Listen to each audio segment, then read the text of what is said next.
After years of battling Gotham's twisted villains, Batman made a rare visit to Arkham Asylum. But tonight, it wasn't about another escape, it was about a conversation. The Caped Crusader had come to talk with his greatest enemy, the Joker, a grim, unsettling chat about their endless, violent dance, and where it was all leading, the Joker laid it out cold and chilling. They were destined to destroy each other. There was no other end to their twisted story. He even claimed he wanted to avoid that outcome. He spoke of life and death, of inevitability, a desperate plea for a truce. Or just another one of his sick games. Batman made his move. He slammed down a card, not from the deck but a Joker card, the chilling punchline to a conversation that was never truly happening.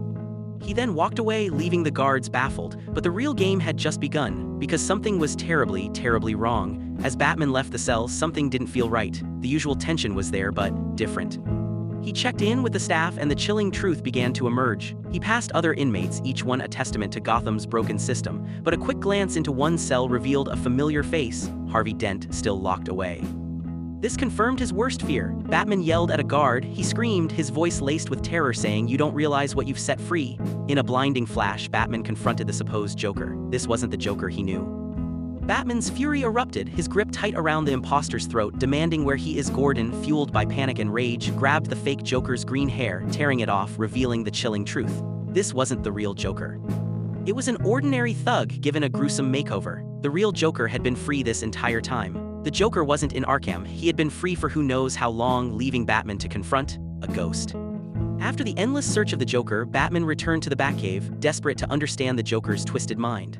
Alfred tried calming him down, offering him food, while Batman wondered how two people could hate so deeply without truly knowing each other. A question that plagued Batman every single day. Batman admitted his greatest failure. Despite years of battling, he still didn't truly know the Joker, nor did the Joker truly know him. It was a terrifying, unknown dance. But even in this profound uncertainty, one thing was clear: Batman would not stop. Alfred, ever present, offered support. The fight against the clowned Prince of Crime was far from over.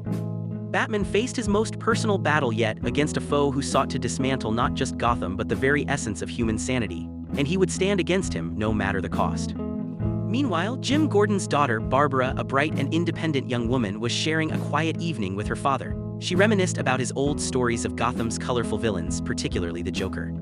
She had no idea how close that madness truly was. Then, the doorbell rang. When Barbara opened the door, she was met with a nightmare. The Joker, dressed in a grotesque tourist outfit, holding a camera and a gun. Terror ripped through the quiet home. The Joker hadn't come to play games. He fired a single, devastating shot at Barbara, and as she fell, her world and her body shattered. Gordon rushed to her side, his world crumbling around him.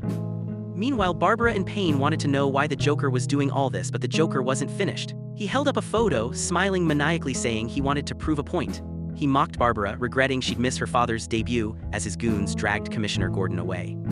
The beating was merciless. The Joker didn't just want to break a body, he wanted to shatter a mind. They stripped Jim Gordon of his dignity, preparing him for the Joker's ultimate horror. This was the Joker's plan.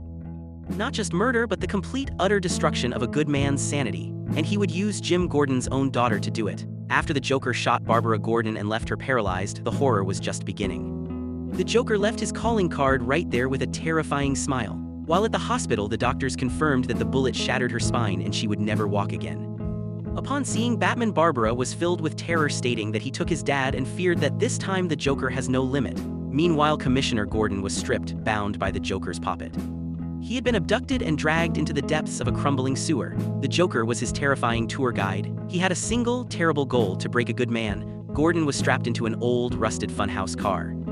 At this point, he was now a captive audience for the clown Prince of Crime. The Joker stood on the stage, calling this his Museum of Madness. He believed all it took was one terrible day to drive anyone insane. And he was going to make sure the Commissioner had his. As the ride began, a horrifying barrage of light hit him. The Joker was projecting the sick photos he took of Barbara right after he shot her. Gordon was forced to watch his daughter's trauma over and over again. He screamed, pulling uselessly at the restraints while he stood there, soaking it all in. This was the Joker's twisted masterpiece. If the best man in Gotham could be broken, then what hope was there for anyone else? After Commissioner Gordon kidnapping, Batman rolls up to an abandoned fairground. He somehow knows this was going to be the end of the line for either him or the Joker. But the Joker has been busy. He has Commissioner Gordon locked in a cage with a bunch of carnival rejects. He calls Gordon the average man, the fragile specimen whose sanity is about to snap. Batman asks the Joker that he's been thinking about him and would want them to talk. He then immediately jumped onto Joker, stating that perhaps he should just end him or vice versa. The Joker sprays his Joker poisons at Batman while making an escape. However, Gordon reveals to Batman that the Joker shot and paralyzed his daughter, Barbara. He screams at Batman to go after him but demands he be brought in by the book. Batman chases the clown through the House of Fun, dodging death traps. The Joker then mocks him, saying that all it takes is one bad day for anyone to just be like him. He then taunts Batman, stating that he too had a bad day, making him to become what he is.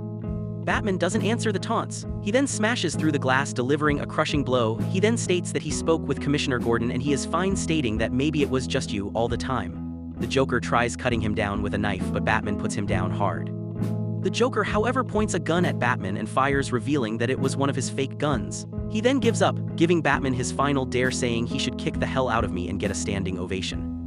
Batman, however, refuses, making a last desperate offer. Maybe I can help, stating that they don't have to kill each other. The Joker turns him down, stating that it's too late for that, far too late.